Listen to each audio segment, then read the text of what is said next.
Halo, berjumpa lagi di Total Tips Total Quality Indonesia. Di kesempatan kali ini, saya Via akan memberikan beberapa tips bagaimana caranya menghindari keborosan berkedok self-reward.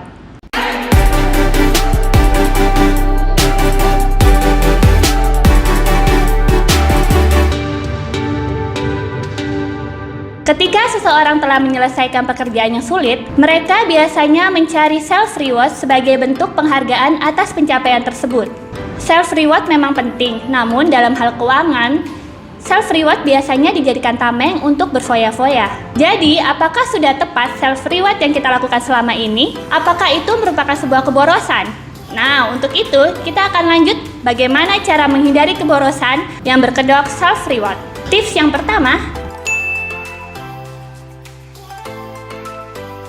tetapkan budgeting. Sebelum melakukan self-reward, teman-teman harus menetapkan budgeting. Jadi, kita harus menentukan target batasan maksimal berapa besaran self-reward yang akan kita keluarkan.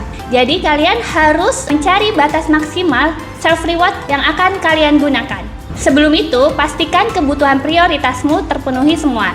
Dari kebutuhan sehari-hari, kebutuhan biaya cicilan, tabungan, semuanya sudah menjadi prioritas utama. Setelah itu, barulah kita mencari seberapa batasan yang perlu kita keluarkan untuk self-reward kita.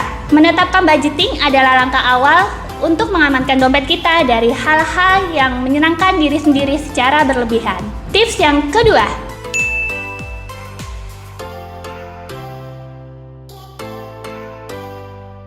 sesuaikan kebutuhan. Meskipun berkedok self-reward, kamu harus menyesuaikan kebutuhan apa yang memang kamu benar-benar butuhkan. Cobalah bandingkan jumlah pengeluaran dan pemasukan yang kamu terima. Bisakah teman-teman memenuhi kebutuhan utama dan juga bisa menabung sesuai yang ditargetkan di awal?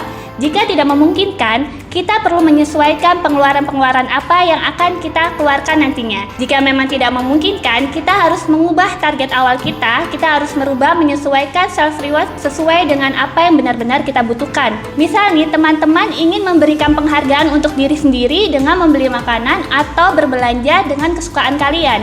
Perlu diingat, belilah sesuai dengan apa yang kamu butuhkan pada saat itu. Jika memang tidak dibutuhkan, untuk apa kamu membelinya pada saat itu?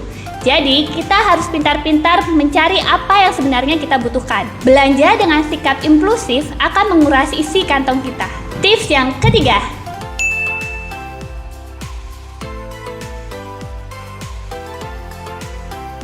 tidak harus mengeluarkan uang.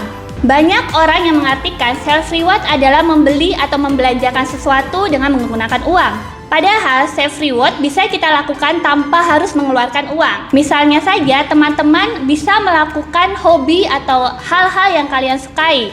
Saya contohkan, sebagai penikmat film, biasanya kita pasti akan melakukan maraton film untuk menyenangkan diri sendiri. Di hari libur, pilihlah hari yang benar-benar bisa kita manfaatkan untuk membuat self-reward kita sendiri. Kita bisa meluangkan waktu itu di satu hari full menonton film kesukaan kita. Kita bisa melakukan self-reward tanpa harus mengeluarkan uang. Tips yang keempat,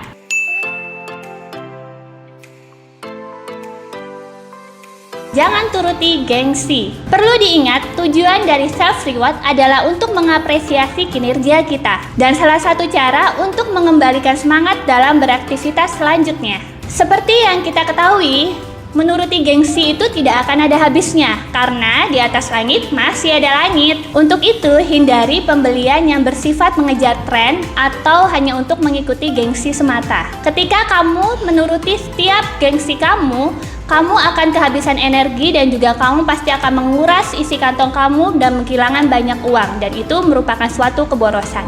Jadi, self-reward apa yang kalian inginkan? Apakah itu merupakan makanan kesukaan, ataukah itu berbelanja sesuatu yang hal baru, ataukah itu berkaitan dengan hobi? Apapun itu, pastikan self-reward yang kalian inginkan, yang kalian pilih adalah sesuatu yang membuat diri kalian sendiri bahagia dan tentunya tidak boros. Demikian tips kali ini. Semoga teman-teman semakin bijaksana dalam memilih self-reward.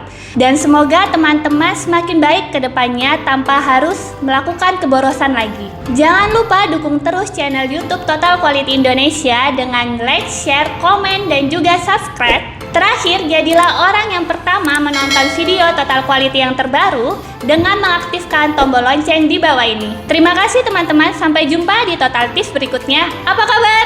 Sukses!